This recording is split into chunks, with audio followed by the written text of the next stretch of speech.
এবার নেপালের রাস্তা দিয়ে ভারতবর্ষে আক্রমণ করবে পাকিস্তান। হ্যাঁ ডিয়ার ফ্রেন্ডস, এমনটাই একটা ইনপুট দিয়েছে প্রাক্তন নেপালি সরকারির অ্যাডভাইসার সুনীল বাহাদুর থাপা, যে কিনা নেপালের হয়ে দীর্ঘদিন কাজ করেছে, নেপালের সরকারের হয়ে কাজ করেছেন। তিনি একটা চেতাবনী দিয়েছেন যে ভারতবর্ষে ভবিষ্যতে নেপালের রাস্তা হয়ে পাকিস্তানিরা অ্যাটাক করতে পারে।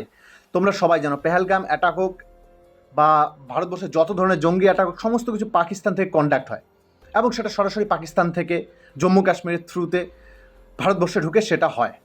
কিন্তু এবার এই মিনিস্টারের মতে তিনি বলছেন নেপালের সাথে যে ভারতের ওপেন বর্ডার একটা সুবিধা রয়েছে, সেই সুবিধাটা পাকিস্তান উপভোগ করতে চাচ্ছে। পাকিস্তান অনায়াসে নেপালে ঢুকে যাবে তারা পাসপোর্ট ভিসা নিয়ে, এবং নেপাল থেকে ভারতবর্ষে তখন তাদের জঙ্গি সংগঠনের যে সদস্যরা রয়েছে তারা অনায়াসে ভারত এবং নেপালের বর্ডারের মধ্যে কোনো বেড়াকাটা নেই, কোনো ভিসার প্রয়োজন নেই, কোনো কিচ্ছুর প্রয়োজন নেই, অনায়াসে জঙ্গল পাহাড়ের ভিতর দিয়ে ভারতবর্ষে প্রবেশ করবে এবং ভারতবর্ষে বড় হামলা চালাতে পারে সামনে কয়েক বছরের মধ্যে। এই রকম ডিরেক্ট থ্রেট ভারতের সামনে কিন্তু দাঁড়িয়ে রয়েছে বলে তিনি তার মতামত জানিয়েছে। আর তোমরা জানো নেপালের যে সরকার কখনো ভারতের পক্ষে কখনো ভারতের বিপক্ষে চলে যায়, জন্য এটা একটা বিরাট বড় কনসার্নের ব্যাপার।